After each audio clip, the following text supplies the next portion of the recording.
Guys, I hope आप सब अच्छे होंगे और सबकी पढ़ाई भी अच्छी चल रही होगी। तो आज का जो हमारा टॉपिक है वो है इलेक्ट्रिक चार्जेस। जनरली मैं किसी से पूछता हूँ कि इलेक्ट्रिक चार्ज होता क्या है, तो मेरे को ये आंसर मिलता है कि वो जो अट्रैक्ट करता है और रिपेल करता है। तो देखिए, ऐसा नहीं है, वो इलेक्ट्रिक चार्ज नहीं होता।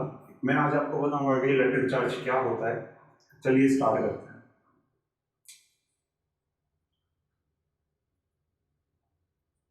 तो स्टार्ट करते हैं मैटर से। मैटर जैसा कि पढ़ा होगा, वो सारे सब्सटेंसेस होते हैं जिसका कोई मास होता है और वो कोई स्पेस ऑक्यूपाई करता है।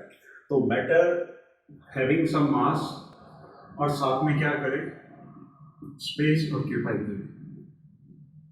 अगर उस सब्सटेंस का या मैटर का मास है तो वो मास कहाँ से होगा, उसके अंदर कोई पार्टिकल्स होंगे और उन पार्टिकल का जो स्मॉलेस्ट यूनिट है वो क्या है, एटम। पढ़ा है ना कि एटम जो होता है वो क्या होता है, स्मॉलेस्ट बिल्डिंग ब्लॉक। तो अगर किसी पार्टिकल का मास है तो मतलब उसमें मेरे पास एटम्स कंसिस्ट करेगा वो, और एटम्स है तो कुछ सब एटॉमिक पार्टिकल्स भी होते हैं, electrons, protons and neutrons. Electrons negatively charge body, protons positively charge body and neutrons neutral. Neutrons क्या होते हैं, जो न्यूट्रल होते हैं, उन पर कोई चार्ज नहीं होता। तो ये जो इलेक्ट्रॉन है और ये जो प्रोटॉन है, ये electron and proton he responsible होते हैं चार्ज जनरेशन के लिए। तो बॉडी में जो भी चार्ज जनरेट होता है वो किसकी वजह से होता है, वो due two electrons and protons की वजह से। अब ये जो इलेक्ट्रॉन है, क्योंकि प्रोटॉन का मास ज़्यादा होता है एज कम्पेयर टू इलेक्ट्रॉन, तो प्रोटॉन जो है वो शेयर नहीं हो पाता, या प्रोटॉन एक बॉडी से दूसरी बॉडी में ट्रांसफर नहीं हो पाता, लेकिन इलेक्ट्रॉन जो है वो इसलिए ट्रांसफर हो जाता है। तो इलेक्ट्रॉन जो है यही डिफरेंट इफेक्ट शो करता है, और इसी इलेक्ट्रॉन की डिफरेंट प्रॉपर्टीज के कारण बॉडी में क्या होता है, चार्ज जनरेट होता है। तो वो कैसे पता चलता है, तो ये जो इलेक्ट्रॉन है वो इलेक्ट्रिक फील्ड जनरेट करता है और साथ में मैग्नेटिक फील्ड भी जनरेट करता है। वो डिफरेंट कंडीशंस के अंदर इलेक्ट्रिक फील्ड जनरेट करेगा और मैग्नेटिक फील्ड जनरेट करेगा। तो इलेक्ट्रिक चार्ज का मतलब क्या है, इलेक्ट्रिक चार्ज जो है वो किसी भी सब्सटेंस की या मैटर की एक फिजिकल प्रॉपर्टी होती है। अब मेरा मैटर से मतलब है एटम। तो इलेक्ट्रिक चार्ज जो है वो एटम की फिजिकल प्रॉपर्टी है, जो क्या करती है, प्रोड्यूस करती है या एक्सपीरियंस करती है इलेक्ट्रिक एंड मैग्नेटिक इफेक्ट्स। तो अगर मैं इलेक्ट्रिक चार्ज डिफाइन करता हूं, तो electric charge is the physical property associated with matter that produces and experiences electric and magnetic effects. समझ आ गया होगा। तो इलेक्ट्रिक चार्ज क्या है, वो फिजिकल प्रॉपर्टी है किसी भी मैटर की जो इलेक्ट्रिक और मैग्नेटिक इफेक्ट को प्रोड्यूस करती है या फिर एक्सपीरियंस करती है।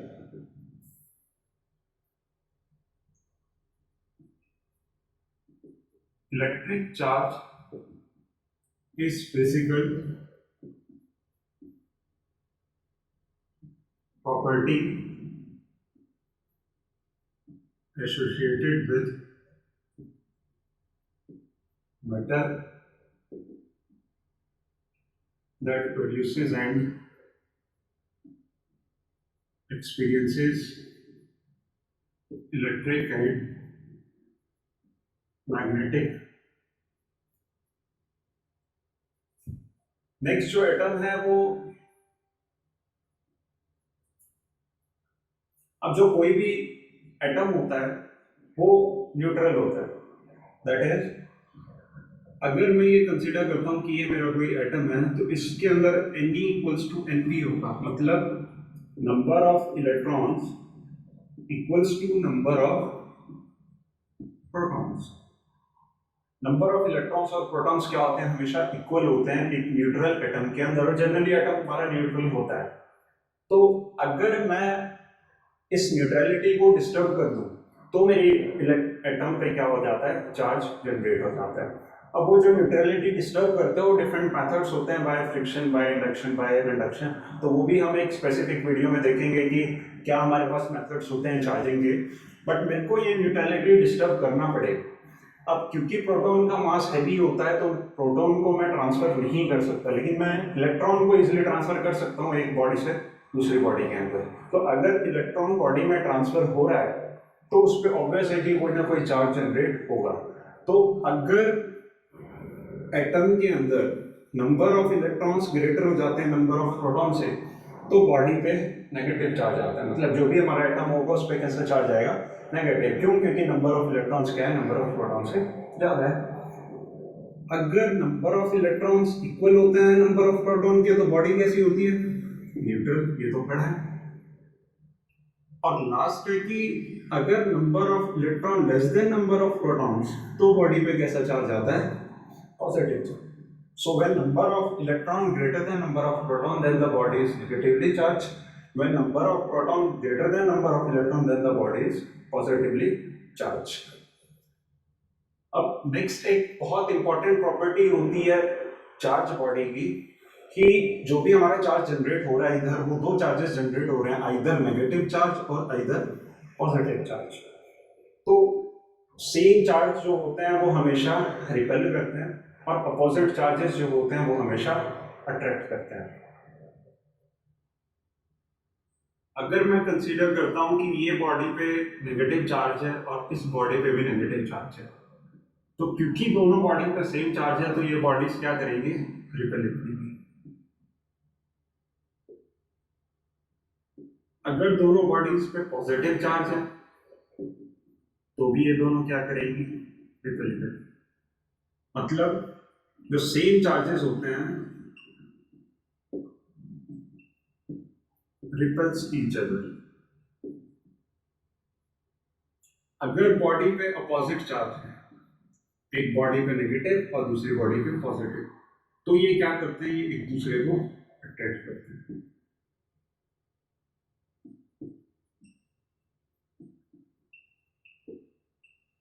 कैसे चार्जेस, पॉजिटिव।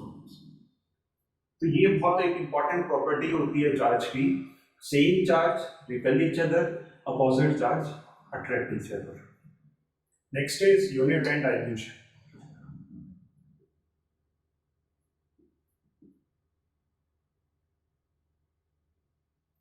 जो ऐसा यूनिट होता है चार्ज का वो होता है कूलम्स।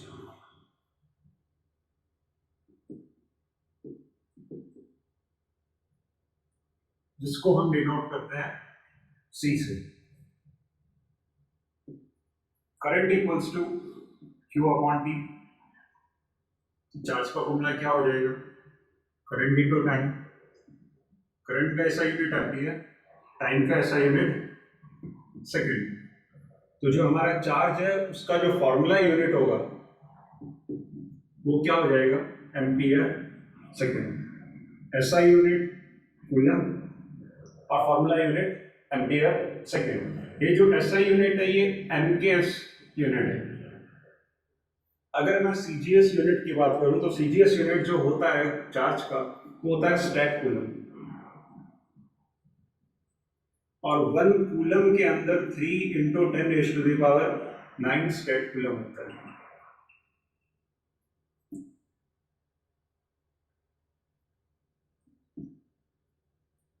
एक इलेक्ट्रॉन पे जो चार्ज है 1.6 इंटू 10⁻⁻19 कूलम। सेम ही 1 प्रोटॉन का चार्ज होता है, बस इलेक्ट्रॉन के चार्ज को हम डिनोट करते हैं with negative sign and proton के चार्ज को डिनोट करते हैं विद पॉजिटिव साइन। चार्जेस की जो क्वांटिटी है वो दोनों सेम होती है, 1.6 इंटू 10⁻⁻19 कूलम। तो अगर एक इलेक्ट्रॉन का चार्ज 1.6 इंटू 10⁻⁻19 कूलम है, तो एक कूलम में कितने नंबर ऑफ इलेक्ट्रॉन्स हो जाएंगे, 1 अपॉन 1.6 इंटू 10⁻⁻19। तो इधर से जो आएगा वो 6.24 इंटू 10⁻18 इलेक्ट्रॉन्स 1 कूलम। तो एक कूलम के अंदर जो इलेक्ट्रॉन्स होते हैं वो कितना होते हैं, 6.24 इंटू 10⁻18 इलेक्ट्रॉन्स। चार्जेस की कुछ प्रॉपर्टीज देखते हैं। तो चार्ज जो है वो ट्रांसफरेबल होता है, चार्ज जो है वो क्वांटाइज्ड है, चार्ज जो है वो एसोसिएट करता है मास के साथ, चार्ज जो है वो इनवेरिएंट होता है विद वेलोसिटी।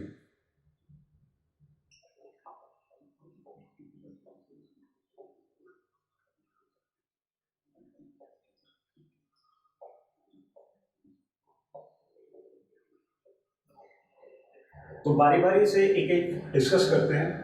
फर्स्ट है क्वांटाइज्ड। क्वांटाइज्ड का मतलब क्या होता है कि जो चार्ज होता है वो हमेशा क्वांटास में एग्जिस्ट करता है। क्वांटास मतलब integral multiple of electron.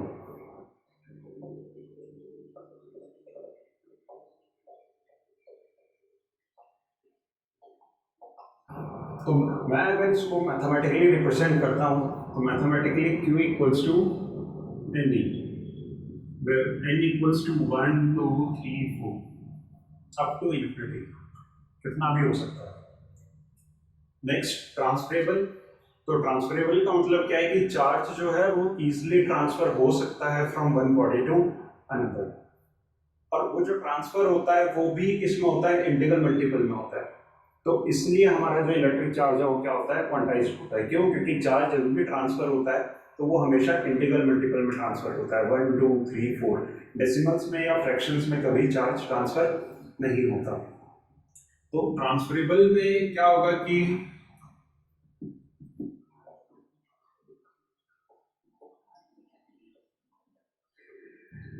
Next charge जो है वो हमेशा एसोसिएट करता है मास के साथ। दैट मीन्स कि अगर बॉडी में मास है तो जरूरी नहीं है कि उस पर चार्ज हो या ना हो, लेकिन अगर बॉडी पे चार्ज होता है तो ऑब्वियस है कि उसका मास जरूर होगा। तो ये हमारी कोई नेसेसरी कंडीशन नहीं है कि अगर बॉडी का मास है तो चार्ज होगा, लेकिन अगर बॉडी पे मास है तो ऑब्वियस है कि उसका कोई ना कोई चार्ज होगा। तो अगर मैं इस प्रॉपर्टी को डिफाइन करता हूँ,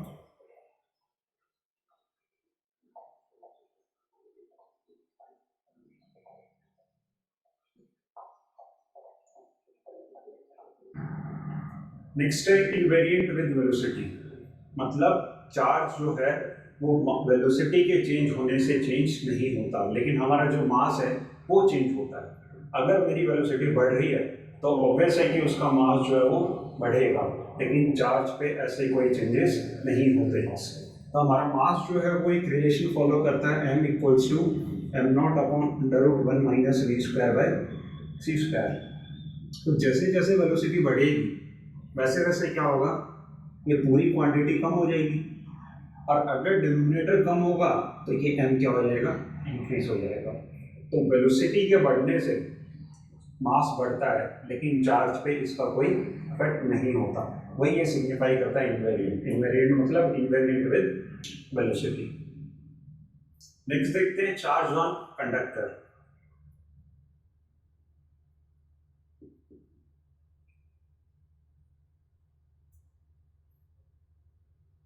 अब जो कंडक्टर है वो कंडक्टर या तो होलो हो सकता है या फिर सॉलिड हो सकता है। अगर मेरा कंडक्टर होलो है तो जो चार्ज होता है वो कहाँ रिसाइड करता है, पूरा उसके सरफेस पे।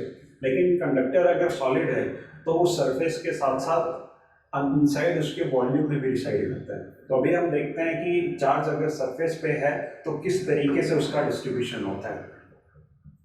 तो कोई भी मेरा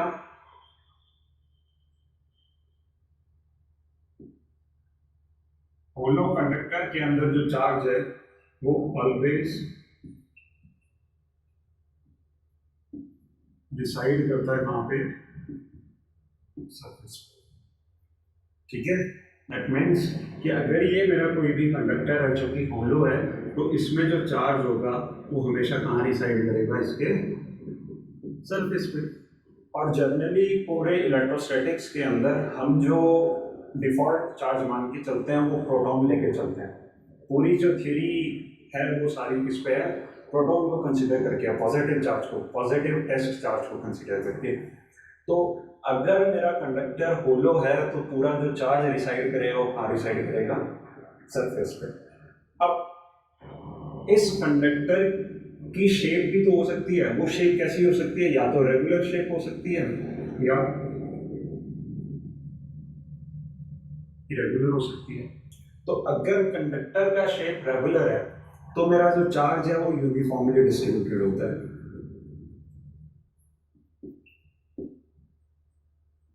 लेकिन अगर मेरा कंडक्टर इरेगुलर है तो चार्ज जो है वो नॉन यूनिफॉर्मली डिस्ट्रीब्यूटेड होता है। तो तो डिस्ट्रीब्यूशन ऑफ चार्ज जो है वो डिपेंड करता है शेप ऑफ द कंडक्टर पे। अगर शेप रेगुलर है तो चार्ज जो है वो रेगुलरली डिस्ट्रीब्यूटेड होगा, अगर शेप इरेगुलर है तो चार्ज जो है वो नॉन रेगुलरली डिस्ट्रीब्यूटेड होगा, मतलब यूनिफॉर्म डिस्ट्रीब्यूशन और नॉन यूनिफॉर्म डिस्ट्रीब्यूशन। तो ये जो फिगर है ये मेरी कैसी फिगर है, ये रेगुलर, तो इसमें जो चार्ज डिस्ट्रीब्यूटेड है वो कैसा डिस्ट्रीब्यूटेड है, रेगुलर डिस्ट्रीब्यूशन है या यूनिफॉर्म डिस्ट्रीब्यूशन है। लेकिन अगर मैं कोई रैंडम कोई भी शेप अज्यूम कर लेता हूँ तो मेरा जो चार्ज डिस्ट्रीब्यूशन होगा वो कुछ ऐसा डिस्ट्रीब्यूशन होगा।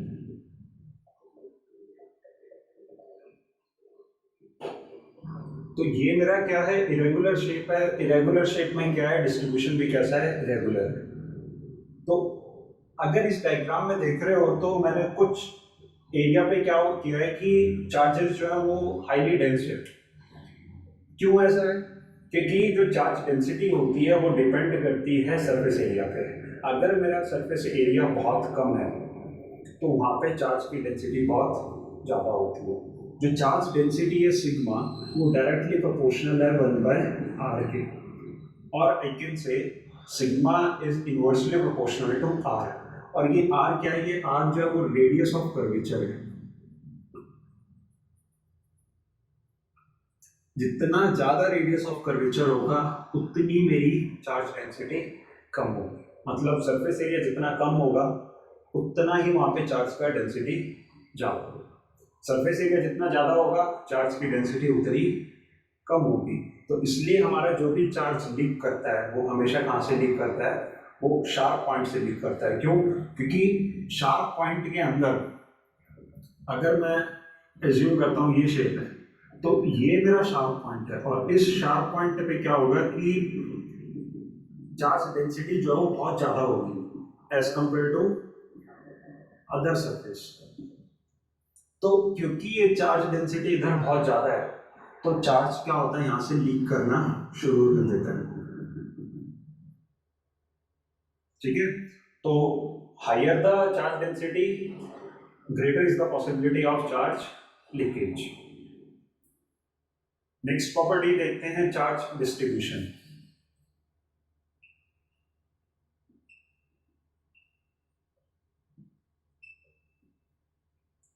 तो चार्ज का जो डिस्ट्रीब्यूशन होता है वो दो तरीके से हो सकता है, या तो डिस्क्रीट डिस्ट्रीब्यूशन या फिर कॉन्टिन्यूस डिस्ट्रीब्यूशन। डिस्क्रीट डिस्ट्रीब्यूशन के अंदर क्या होता है कि हमारे इंडिविजुअल चार्ज एग्जिस्ट करते हैं। मेरा जो सिस्टम होगा उस सिस्टम के अंदर क्या होंगे, इंडिविजुअल चार्जेस होंगे। लेकिन अगर मेरा कॉन्टिन्यूस डिस्ट्रीब्यूशन है तो कॉन्टिन्यूस डिस्ट्रीब्यूशन के अंदर क्या होता है कि जो चार्ज होता है वो कंडक्टर के या तो सरफेस पर रिसाइड कर रहा होगा जो कि यूनिफॉर्मली डिस्ट्रीब्यूटेड होगा, या फिर उसके वॉल्यूम में रिसाइड कर रहा होगा, और वॉल्यूम के अंदर भी क्या होगा, यूनिफॉर्मली डिस्ट्रीब्यूटेड। तो हमारा जो डिस्ट्रीब्यूशन है वो या तो डिस्क्रीट हो सकता है या फिर कॉन्टिन्यूस हो सकता है।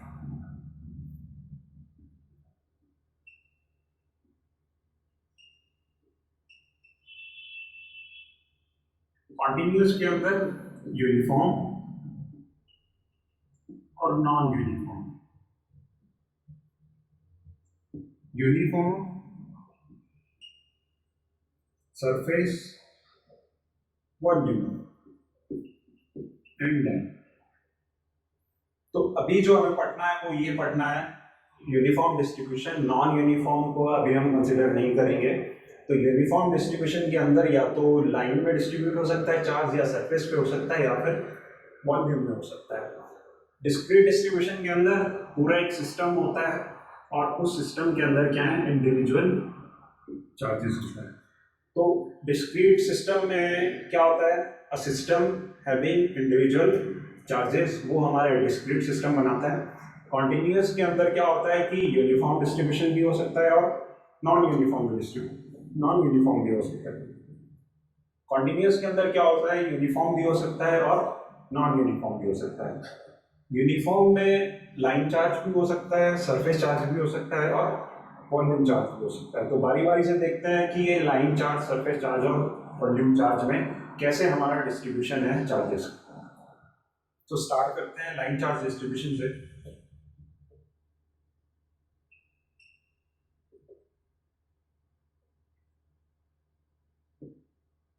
लाइन चार्ज डिस्ट्रीब्यूशन में क्या होता है कि जो हमारा चार्ज होता है वो एक लाइन में डिसाइड करता है।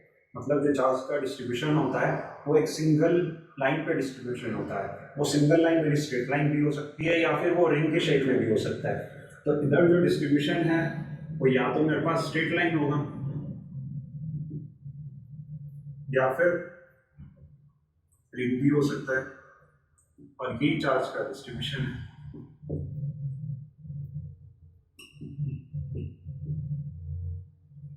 ठीक है, तो इधर देख रहे हो कि चार्ज ये स्ट्रेट लाइन में डिस्ट्रीब्यूटेड है, इधर जो है वो रिंग में डिस्ट्रीब्यूटेड है। ठीक है, तो जनरली लीनियर चार्ज डिस्ट्रीब्यूशन में ये जो हमारा चार्ज है, जो भी चार्ज डिस्ट्रीब्यूटेड होगा उसकी कोई ना कोई तो डेंसिटी होगी ना। तो लीनियर चार्ज के अंदर हम उसको डिनोट करते हैं लैम्डा से, और लैम्डा क्या है? Linear charge density. तो लैम्डा क्या हो जाएगा? चार्ज पर यूनिट लेंथ। और अगर मैं इसका ऐसा यूनिट निकालता हूं तो कूलम पर मीटर। ठीक है, अगर चार्ज को कांस्टेंट रख दो तो जैसे जैसे तुम लेंथ को इंक्रीज करोगे डेंसिटी क्या हो जाएगी? कम हो जाएगी। और अगर लेंथ को कांस्टेंट रखते हो तो अगर तुम चार्ज बढ़ाओगे तो डेंसिटी क्या हो जाएगी? बढ़ जाएगी। सेकेंड है surface charge distribution.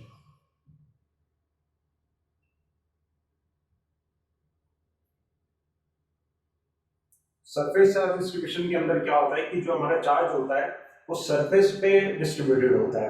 Like in sheet, जो मेटालिक शीट है वो क्या है? उसमें सरफेस चार्ज डिस्ट्रीब्यूशन होता है। अगर मैं होलो सिलेंडर की बात करूं या होलो स्फीयर, तो इन सारी शेप्स के अंदर क्या होता है? चार्ज जो है वो सरफेस पे रिसाइड होता है।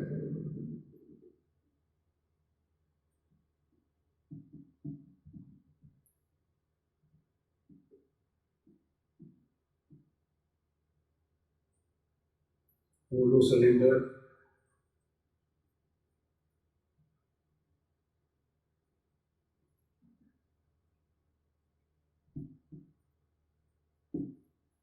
ठीक है, तो इन शेप्स के अंदर चार्ज जो है वो कहाँ रिसाइड करता है? सरफेस पे। तो इस डेंसिटी को हम डिनोट करते हैं सिग्मा से। जो सरफेस चार्ज डेंसिटी है वो डिनोट करते हैं किससे? सिग्मा से। और ये सिग्मा क्या होता है? चार्ज पर यूनिट एरिया। ऐसा यूनिट चार्ज का कूलम, एरिया का मीटर स्क्वायर, तो कूलम पर मीटर स्क्वायर, ये क्या होगा? इसका ऐसा ही यूनिट। तो लीनियर चार्ज डेंसिटी के अंदर चार्ज कहाँ डिस्ट्रीब्यूटेड होता है? On a line. Surface charge density में कहाँ डिस्ट्रीब्यूशन होता है? On surface. तो मैं इसको ये बोल सकता हूँ कि इधर 1D शेप के अंदर डिस्ट्रीब्यूशन होता है, इधर सरफेस में क्या होता है? 2D शेप के अंदर डिस्ट्रीब्यूशन होता है। नेक्स्ट है volume charge distribution.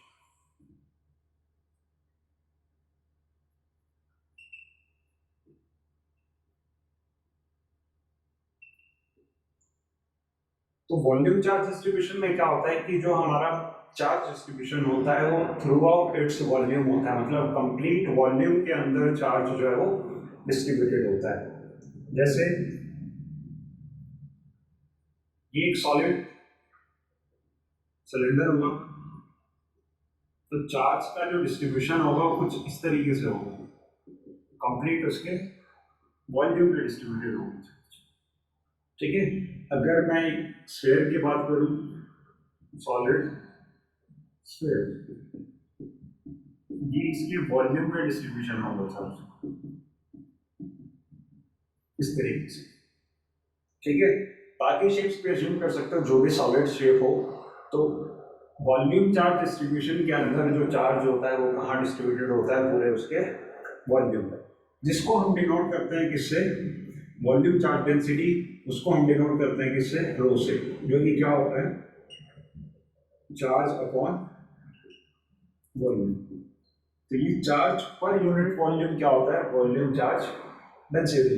That means Q upon V, coulomb पर मीटर क्यूब। तो जो रो का ऐसा यूनिट हो जाएगा वो क्या होगा? कूलम पर मीटर क्यूब। तो मैं इसको ये बोल सकता हूँ कि 3D शेप्स के अंदर जो डिस्ट्रीब्यूशन होता है वो डिस्ट्रीब्यूशन कैसा होता है? Volume charges. लेकिन वहाँ एक कंडीशन अप्लाई है कि जो शेप होनी चाहिए वो सॉलिड होनी चाहिए, वो अंदर से कैसी हो, फील्ड हो। अंदर से अगर वो फील्ड होगी तो ही तो उसका वॉल्यूम डिफाइन होगा। अगर वो अंदर से होलो है तो अंदर कोई मटेरियल भी प्रेजेंट नहीं है, तो चार्ज जो है वो कहाँ डिसाइड करेगा, सिर्फ सरफेस पे। तो वहाँ पे फिर हम डील करेंगे किससे, सरफेस चार्ज डेंसिटी से। ठीक है, तो चार्ज डिस्ट्रीब्यूशन 3 तरीके से हुआ, line charge distribution, surface charge distribution and volume charge distribution. Next है मेथड ऑफ चार्जिंग, जो कि नेक्स्ट वीडियो में डिस्कस करूंगा मैं। तो इस वीडियो को यहीं पे एंड करता हूँ। आई होप आपको वीडियो पसंद आई होगी, तो प्लीज़ लाइक करो, शेयर करो अपने फ्रेंड्स और क्लासमेट के साथ, एंड ऑल्सो कमेंट करके बताओ वीडियो कैसी है। And do subscribe my channel पढ़ाई with Sagar for latest updates. Thank you.